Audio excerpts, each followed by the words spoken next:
Sup, you beautiful bastards. Welcome back to the Philip DeFranco Show. I got a fantastic and jam-packed Thursday show for you today, so buckle up, hit that like button, and let's just jump into it. First up, we have easily the most requested story of the day, and that is the controversy and backlash around YouTube creator PewDiePie. So this all starts earlier this week when he posts a video titled "My Dog Cringes at TikToks," where he and his dog Maya react to TikToks that he describes as cringy. And one of the videos that he included was by a creator named Scarlett May, who he also put in the thumbnail, and who also happens to be a massive TikToker who is deaf and often posts storytime videos where she speaks and signs at the same time. And in the specific video that PewDiePie reacted to, she's wearing long nails while telling a story about ordering at a drive-thru. And this is PewDiePie's now deleted reaction to it. Well, I was at a drive-thru and they have like the people where they stand outside and they take your order before you go up to like the window. So I pull up and I roll my window down, and this lady, when I— No, I'm not listening to this. Look, she has your crazy nails, Maya.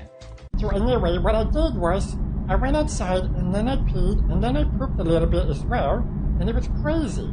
Sorry, are my nails distracting you guys? So that moment gets clipped, it's shared on other social media, absolutely blows up, especially over on Twitter, with a ton of people outraged at this and saying things like, PewDiePie mocked a young deaf woman's voice and long nails while using his dog's paws to mock her using sign language. We have to stop giving insipid jackasses large platforms to bully people. As well as a partial deaf person whose hearing is completely gone in my left ear, PewDiePie's actions were fucking disgusting. I found it so offensive. Mocking a deaf person like that, I feel so bad for her. Also, you had others having different issues with the clip saying things like, PewDiePie isn't ableist. He just wanted to mock a black woman for millions of viewers for having long fingernails and speaking in her natural dialect. It's only racism. But also at the same time, PewDiePie had many supporters, a lot of people defending him, with their arguments having range, but essentially coming down to saying that he wasn't making fun of her for being deaf or black, but simply because he thought that her nails were distracting, saying things like, I don't even watch his shit, but y'all will find anything to take out of context and get mad over it. And PewDiePie is under fire for making fun of a girl's nails and literally nothing else, and saying that Twitter has really set the bar low for cancellation. And while on social media there has been no shortage of reactions, of course the big question is, well, what about the two people at the center of this story? Or like I mentioned, the clip involving Scarlett May has since been removed from PewDiePie's video, and both of them have now issued a response to the situation. You had Scarlett posting a TikTok saying, apparently there's a big YouTuber named like Pewdie, whatever, I don't know his name, but he made like a reaction video to one of my TikToks, making fun of like my nails,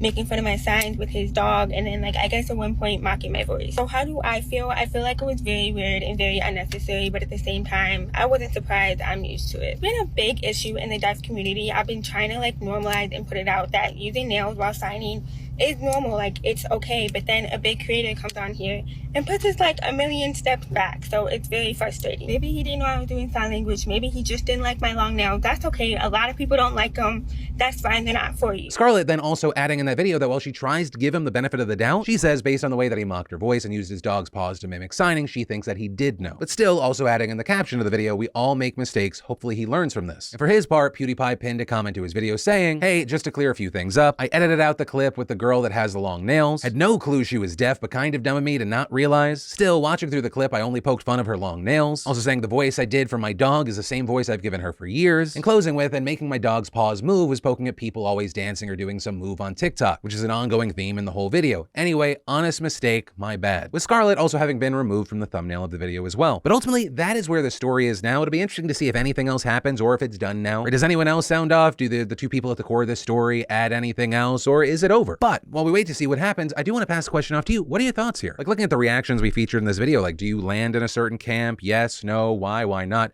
Any and all thoughts, I'd love to hear from you. And then let's talk about this wild news about a murder that has resulted in a $7 billion judgment. Right, so specifically, a Texas jury has now found Charter Spectrum liable for $7 billion in punitive damages for the murder of 83-year-old Betty Thomas. And that is on top of the around $340 million in compensatory damages that the company has already been ordered to pay. And so the question you probably have at this point is, okay, well, how are they liable? What did they do? And as it turns out, the jury found that Spectrum had, quote, systemic failures when it hired 43-year-old Roy Holden Jr. as a field technician. And it was Holden who serviced Thomas's home in December of 2019 before returning the next day in his Spectrum van to murder Thomas with a Spectrum-provided knife, with him then stealing her credit cards and going on a spending spree. And while Holden is obviously the murderer, the jury found that all of this could have been prevented if the company had properly vetted him. But as it turns out, when the company bought Time Warner Cable, it got rid of an employee screening process that would have shown that Holden had a long history of lying. Past employers who weren't contacted when he was hired showed that Holden harassed fellow employees, was a forger, and falsified documents. And reportedly in the weeks and days leading leading up to the murder, Holden had complained to managers that he had no money and no place to stay due to an ongoing divorce, with it reportedly going as far as Holden breaking down crying in a meeting and saying he wasn't okay. Holden then began scamming elderly female Spectrum customers, stealing their credit cards or checks. But what really did Spectrum in was their attempt to cover up how liable they were, where the jury found the company guilty of forgery after it falsified documents to try and get Thomas's family into forced arbitration to solve this problem, which, if they had succeeded, the company would have saved a ton of money, as it would have just been on the hook for the amount of her last phone bill. And according to the Thomas family's lawyer, Charter Spectrum had too many chances to prevent this tragedy, and the company showed a complete disregard for the safety of its customers. Worse, the trial reveals how vulnerable Charter Spectrum customers remain today at the hands of a company that appears not to care about public safety. Now, if this whole story freaks you out about the cable guy coming to your home, I just want to say,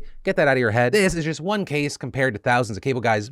But what should maybe freak you out is that the company revealed that there has actually been more than 2,500 thefts by Spectrum employees against customers over the past few years that are refused to investigate or report to police. Yeah, that's cool. But from that, I want to thank today's sponsor, Pinfinity, the first and only augmented reality pin company. Go see the pins come alive in AR at pins.ar/DeFranco. Pinfinity creates high-quality, hard enamel, collectible pins that come alive in the augmented reality space, bringing our favorite fandoms to life with animation, sound, and interactive experiences. Like, check out these sick pins from one of my favorite games growing up, Street Fighter. You can collect all your favorite fighters and experience them come to life through their special attacks. My favorite's still Blanca. Pinfinity also has officially licensed products from classic film and TV like Transformers, G.I. Joe, Power Rangers, Jay and Silent Bob, and they've even partnered with NASA to celebrate the STS Space Shuttle program. And right now, gaming subscribers get 3 exclusive pins from Saints Row in partnership with Deep Silver, and the MTG fans will not be disappointed with these beautifully crafted, exclusively designed Double Masters pins. So head to pins.ar/DeFranco, check out some of my favorite pins, and start your collection today. That's pins.ar/DeFranco, and once these collectibles are sold out, that's it. And actually, if you're a creator doing merch and you want to develop your own AR pins, just click the link in the description to get started. And then we absolutely have to talk about US military veterans getting poisoned by their own government, which sounds like a story where everyone would be on the same page and on the same side, but turns out no. So at the center of this is the Defense Department's method for disposing trash. Because when you're out in the middle of the desert, there's no garbage truck that just magically picks everything up and whisks it away, and instead they ended up using burn pits, which, if you don't know, is a practice mostly stopped in the mid-2010s. But before that, the military would take all the waste from bases in Iraq, Afghanistan, and elsewhere, like plastics, rubber, chemical mixtures, and medical waste, then dig a huge pit outside, dump it all in there, and douse it in jet fuel and set it on fire, with the toxic fumes from these burn pits unsurprisingly being linked to health problems like respiratory ailments and rare cancers in around 3.5 million veterans from recent wars, according to the DoD's own estimates, with one service member describing what it's like. As soon as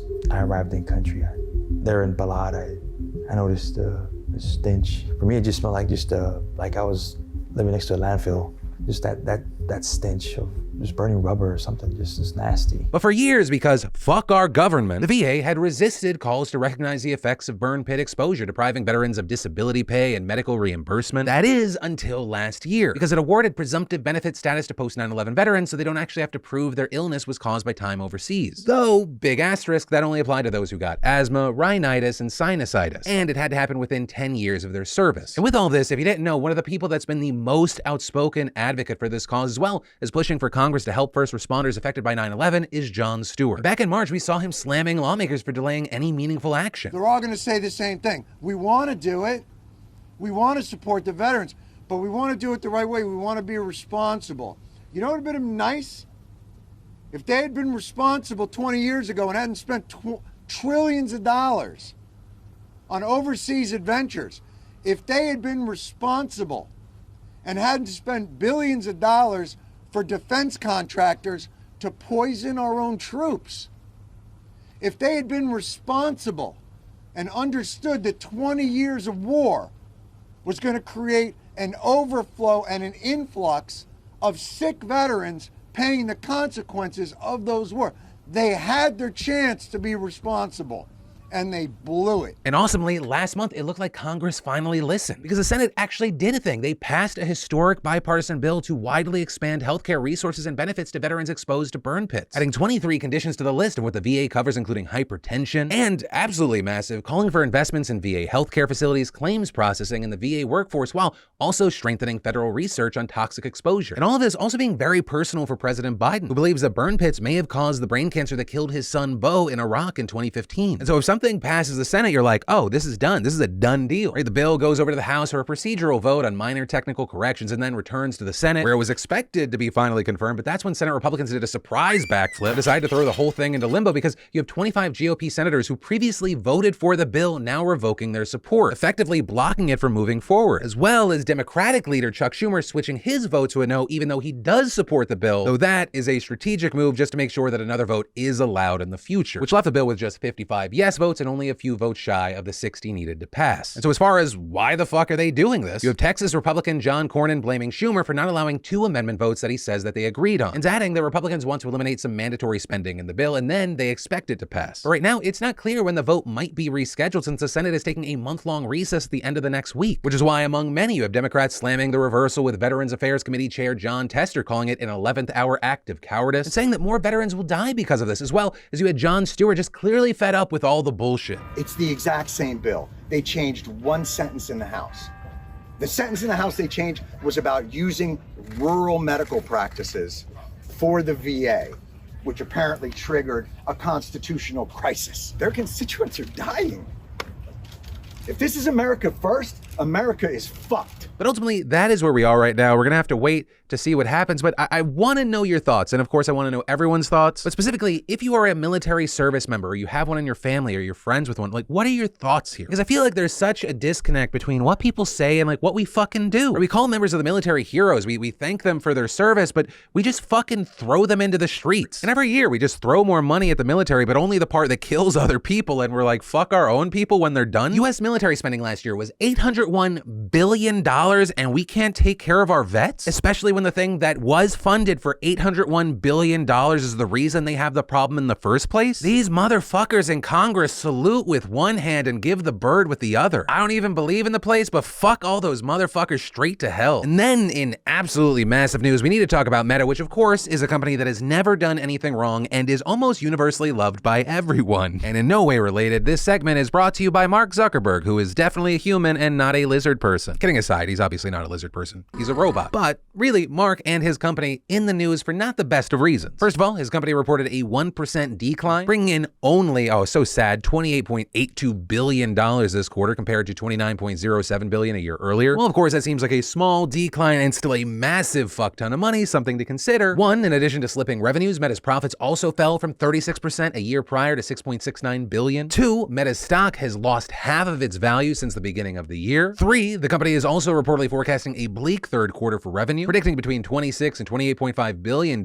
which falls a good deal below the around $30 billion analysts had been expecting. And four, in an earnings call yesterday, Zuckerberg told investors that the company will need to tighten its belt by slowing hiring and cutting costs, saying that many teams will shrink so he can shift energy to other areas inside the company, and adding, "This is a period that demands more intensity. I expect us to get more done with fewer resources." And telling investors, "We seem to have entered an economic downturn that will have a broad impact on the digital advertising business. It's always hard to predict how deep or how long these cycles will be, but I'd say the situation is worse than it was a quarter ago." Right, and to real human person Zuckerberg's point here, this comes as the US economy shrunk for the second quarter in a row, falling at a 0.9% annual rate and prompting fears that we're headed into a recession. And the decline in digital advertising driven by marketers pulling back on spending due to the economic uncertainty has also hurt other big tech companies like Google and Twitter, which both also posted revenue declines this quarter. But when I say that, I don't want you to think that all problems are created equal. Meta, Facebook, whatever the fuck you want to call it, they've had a very hard time over the last year or so. And a lot of it's been focused on the platform having to remodeling a lot of its structure in response to new barriers, which include privacy changes made by Apple that limited Meta's ability to collect data on mobile users and made ads much less effective, as well as at the same time having to deal with intense competition from other competitors like TikTok, which I will say all of that brings us to the second half of this story, why everyone's pissed. Right, just last week, Zuck & Co. announced massive changes to the Facebook app that make it more like TikTok. They've also been heavily promoting Reels, its version of TikTok, like short-form videos to Instagram users, as well as investing in artificial intelligence to boost content from accounts that users don't already follow on their feeds. And while Zuck claimed yesterday that Meta saw positive trajectory and engagement trends in Reels and the AI investments last quarter, the company has also struggled to monetize Reels, which isn't as lucrative as Instagram stories in the main newsfeed. And beyond that, as all these changes are happening, there's been massive public anger mounting, with many not receiving these changes positively. There's been a ton of backlash, including from some of the most high-profile and influential people on the site, like Kylie Jenner, who shared a post saying, "Make Instagram Instagram again. Stop trying to be TikTok. I just want to see cute photos of my friends. Sincerely, literally everyone. And say what you will about Kylie Jenner, a lot of people are focusing on what she said here. In part, yes, because she's such a massive creator on the platform, but also because she's the same girl who tweeted that she didn't like Snapchat anymore in 2018. It caused Snapchat's stock to tank by over $1 billion. Whether it be because of the Kylie Jenner post or just everything at large, Instagram itself responded, with the platform's leader basically saying, "We hear you, we understand you, we love you, but we're not just gonna listen to what you want, fuckhead. Money over bitches, rule one at Meta." Also, even more regarding money, there have been questions about Meta's investments. Ray Zuckerberg has been spending a